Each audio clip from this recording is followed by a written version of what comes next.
La Banque mondiale a récemment annoncé un prêt de 300 millions de dollars en faveur du Ghana, visant à renforcer sa stabilité macroéconomique et à soutenir une croissance solide. Cette mesure s'inscrit dans une série de 3 opérations de même envergure. Le vice-président de la Banque mondiale pour l'Afrique de l'Ouest et centrale souligne l'importance de restaurer un budget soutenable et de protéger les plus vulnérables. Le ministre ghanéen des Finances estime que ce prêt jouera un rôle vital pour relâcher les contraintes budgétaires, soutenir la reprise économique et protéger les populations fragiles. Le pays, confronté à une dette croissante liée à la pandémie de Covid-19, a obtenu un accord de restructuration de ses créanciers extérieurs en janvier. Avec l'aide du FMI, la croissance économique devrait repartir, passant de 2,3% en 2023 à 4,4% en 2025, permettant au Ghana de réduire son ratio d'endettement de 93,3% du PIB en 2022 et à 72% d'ici 2028.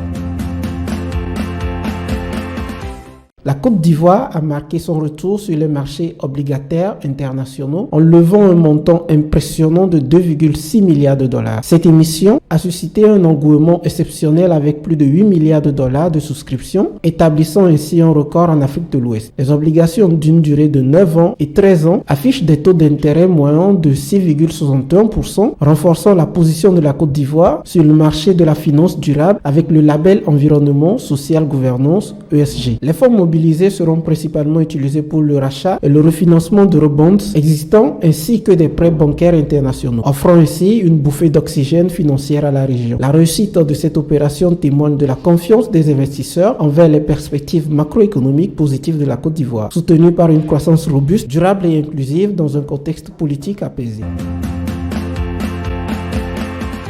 La Bourse régionale des valeurs mobilières BRVM de l'UEMOA a connu un succès remarquable avec une rentabilité de 10,8% sur 12 ans pour les sociétés cotées en 2023, surpassant les options d'investissement telles que les obligations gouvernementales et les plans d'épargne bancaire. Malgré une baisse de 45% du volume d'actions échangées, la valeur des transactions a augmenté, stimulée par l'introduction en bourse d'Orange Côte d'Ivoire. Les dirigeants de la BRVM qualifient cette évolution de résiliente, soulignant le défi maintenir l'attractivité et le rendement des entreprises cotées. Certains acteurs tels que Ecobank et Palm-CI pourraient attirer l'attention des investisseurs en 2024, mais la concurrence demeure intense. Les dividendes distribués restent un indicateur clé avec une perspective d'augmentation si la tendance positive se maintient. Bourse.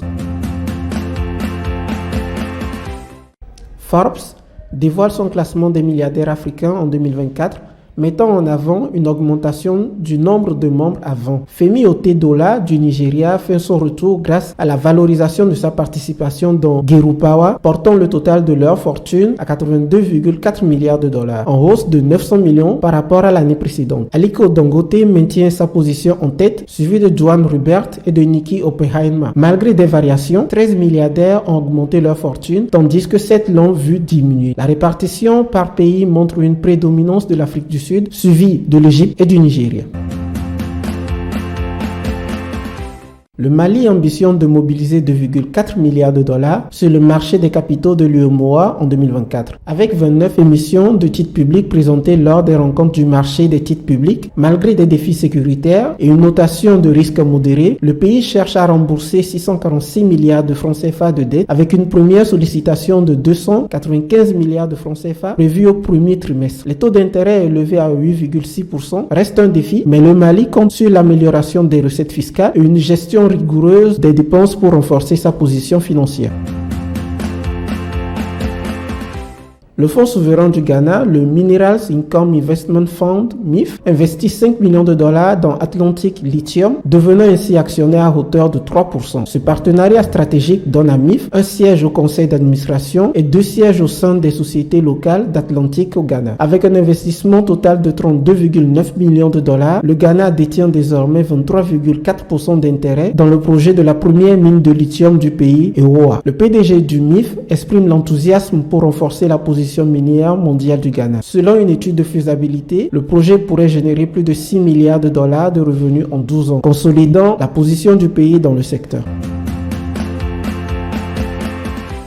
Le chef de la diplomatie américaine, Anthony Blinken, a rencontré le président ivoirien Alassane Ouattara, félicitant la Côte d'Ivoire pour son leadership contre le terrorisme. Il a annoncé un financement de 45 millions de dollars pour renforcer la sécurité dans la région, soulignant les investissements américains de près de 300 millions de dollars dans la stabilité en Afrique de l'Ouest côtière au cours des 2 dernières années. Les discussions ont également abordé le soutien aux élections libres de 2025 et une convergence de vues sur la démocratie dans la sous-région. Cette annonce fait partie de la tournée d'Anthony Blinken en Afrique, soulignant l'engagement américain en tant qu'allié économique et sécuritaire.